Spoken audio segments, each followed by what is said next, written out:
Tuhan tidak hanya beserta kita, Dia tinggal di dalam kita, dan kunci untuk mengaktifkan kuasa-Nya ada di kalimat ini, dalam nama Yesus.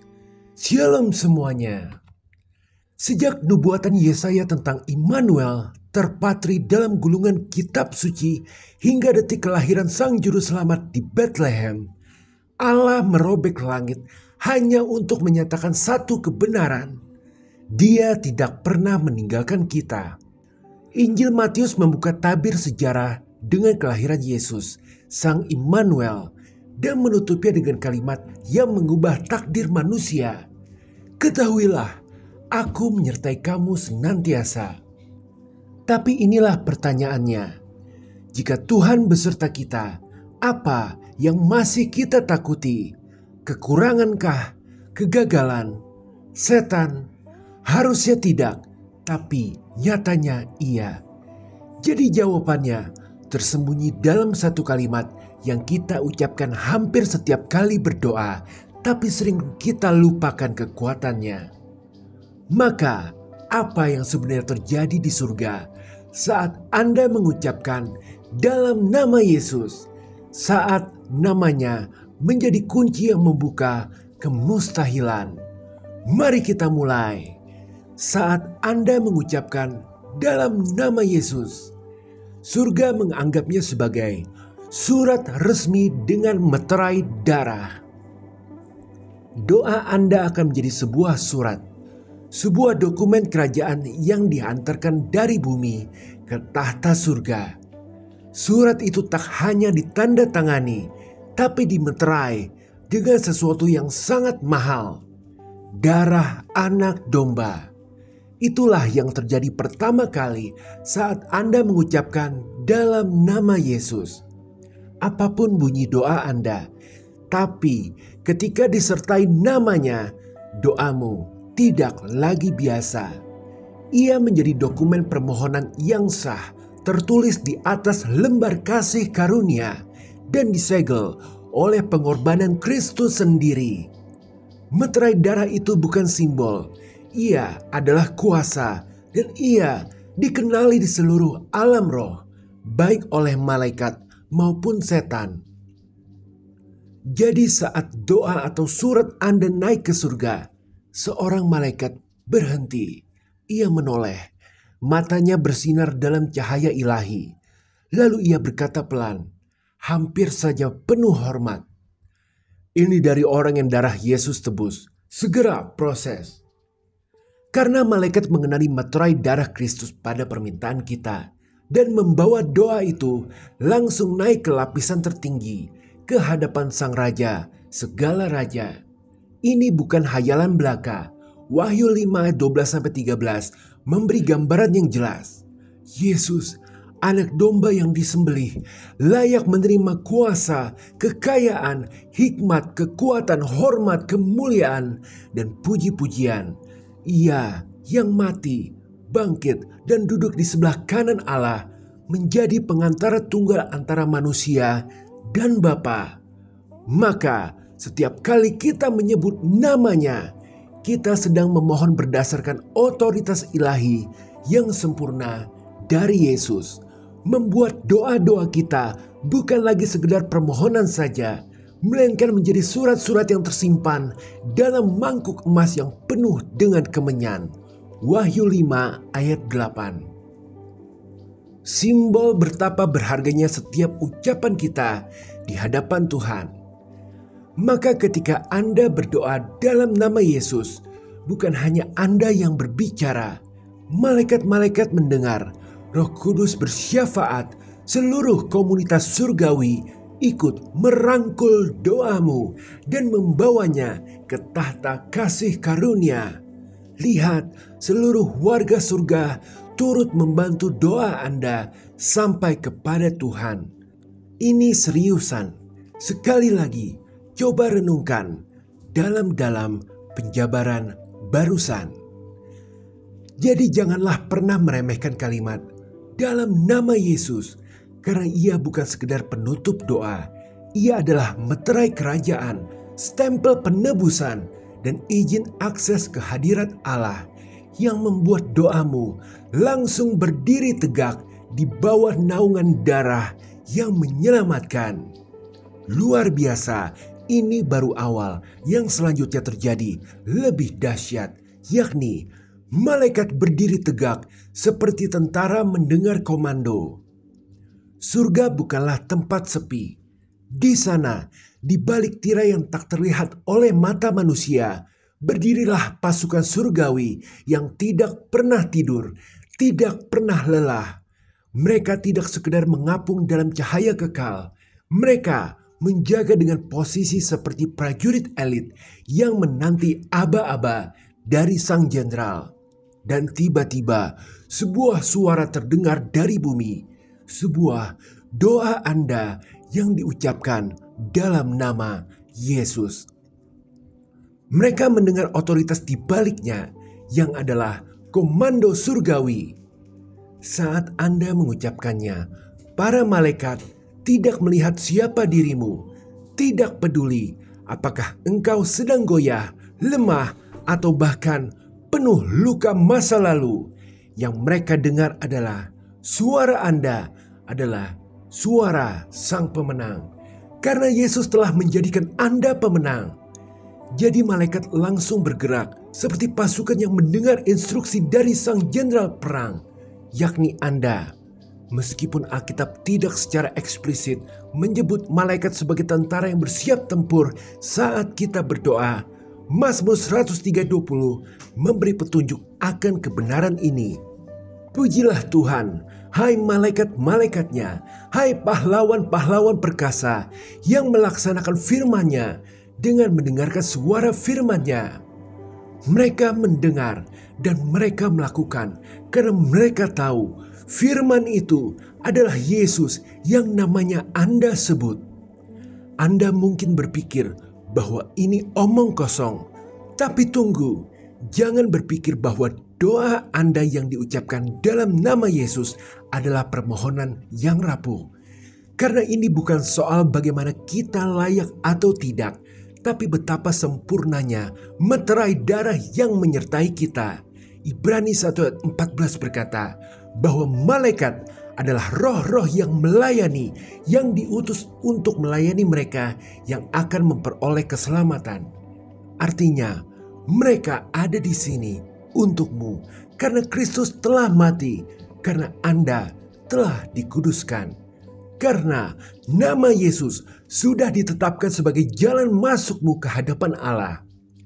Jadi, kali berikutnya Anda mengucapkan dalam nama Yesus, rasakanlah pasukan malaikat telah bergerak. Luar biasa. Selanjutnya yang akan terjadi adalah Bapa memandangmu melalui kacamata kekudusan Yesus.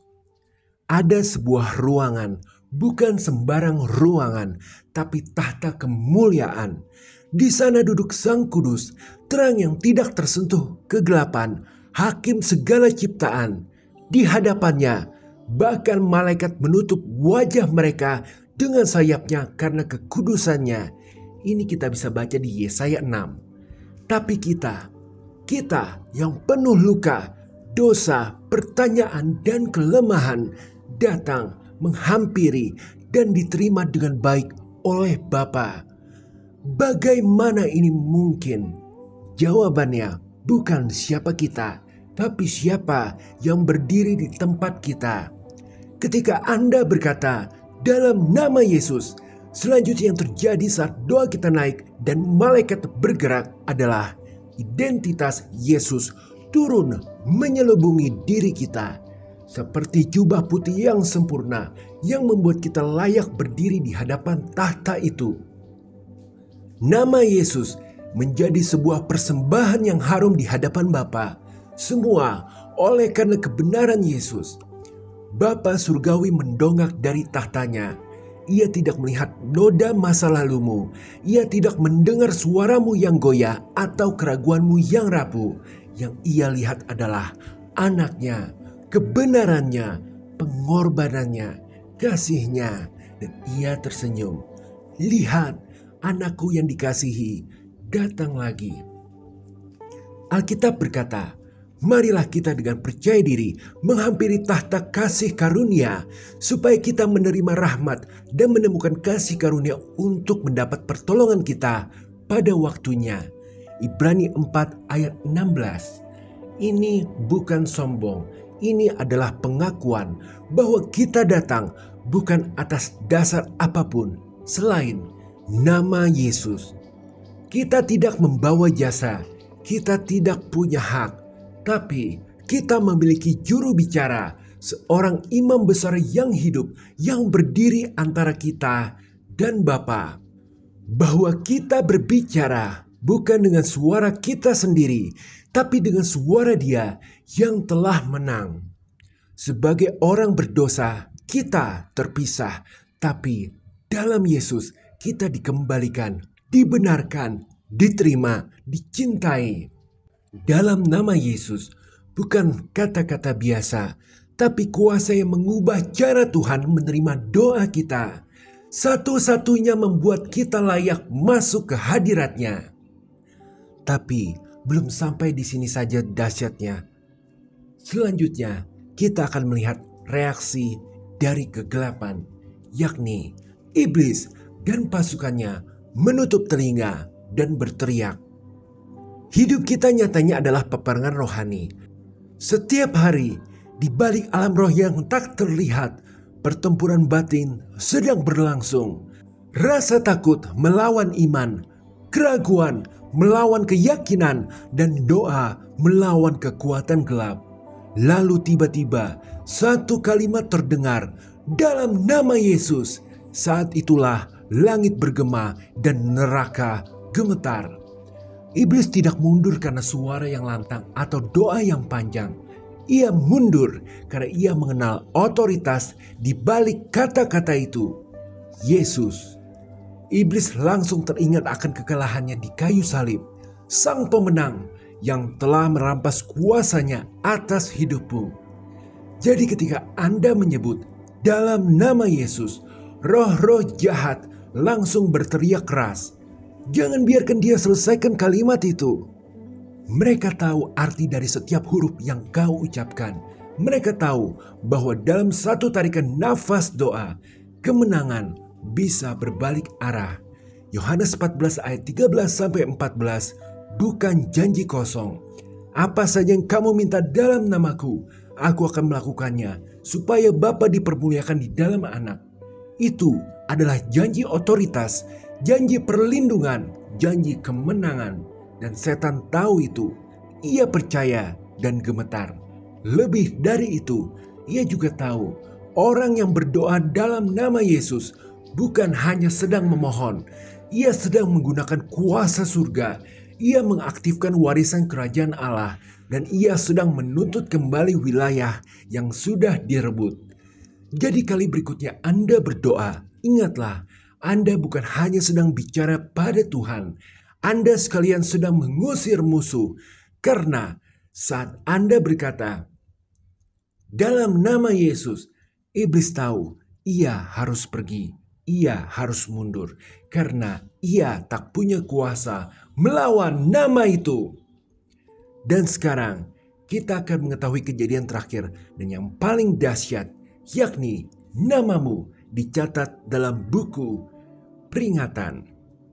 Setiap kali Anda menyebut dalam nama Yesus, pena surgawi menari, huruf-huruf tertulis, namamu dicatat. Bukan sebagai penjahat, bukan sebagai pendosa, tapi sebagai anak yang datang pulang, sebagai hamba yang beriman, sebagai ahli waris kerajaan.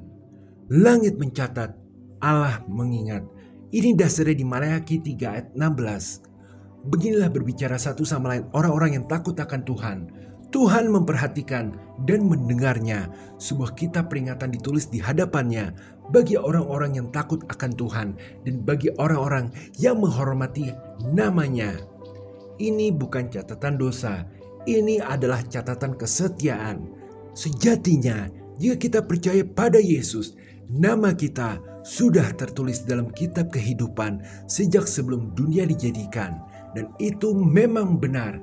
Tapi ada juga kebenaran, yakni tentang hal pencatatan aktif yang menegaskan Tuhan tidak hanya tahu siapa miliknya, Ia juga melihat apa yang mereka lakukan. Ia mendengar bagaimana mereka berseru. Ia mencatat bagaimana mereka tetap setia. Bayangin, Yesus sendiri membuka buku itu di akhir zaman dan berkata kepada Bapa, "Lihat, Bapa, ini anakku yang tak pernah menyerah, yang selalu datang dengan iman, yang menyebut namaku bahkan di tengah badai." Kita mungkin merasa kecil, kadang ragu, kadang lemah, tapi di surga Anda dikenal, di surga Anda dihargai, di surga Anda dicatat. Hingga suatu hari nanti, ketika semua rahasia terbongkar, kita akan mendengar, "Baik sekali perbuatanmu yang setia, masuklah ke dalam sukacita Tuhanmu." Haleluya, amin. Sebagai pengingat, kelima gambaran ini, meterai darah, pasukan surgawi, kacamata kekudusan, kemenangan atas iblis, dan pencatatan surgawi adalah realita yang terjadi setiap kali kita berkata, "Dalam nama Yesus." Kalimat ini bukan penutup doa biasa. Ini mencerminkan kebenaran yang mendalam tentang hubungan kita dengan Tuhan, peran Kristus sebagai mediator, dan respon surgawi terhadap permohonan kita. Ketika kita mengakhiri doa-doa kita dengan kata-kata ini, kita mengakui otoritas Kristus, mengklaim posisi kita sebagai anak-anak Tuhan melalui Dia, memohon perlindungan rohani, dan menegaskan takdir kekal kita, yakni surga. Jadi, teruslah berdoa dalam nama Yesus. Haleluya, amin. Jika berkenan, berikan like, share, subscribe, serta komen. Tuhan Yesus memberkati.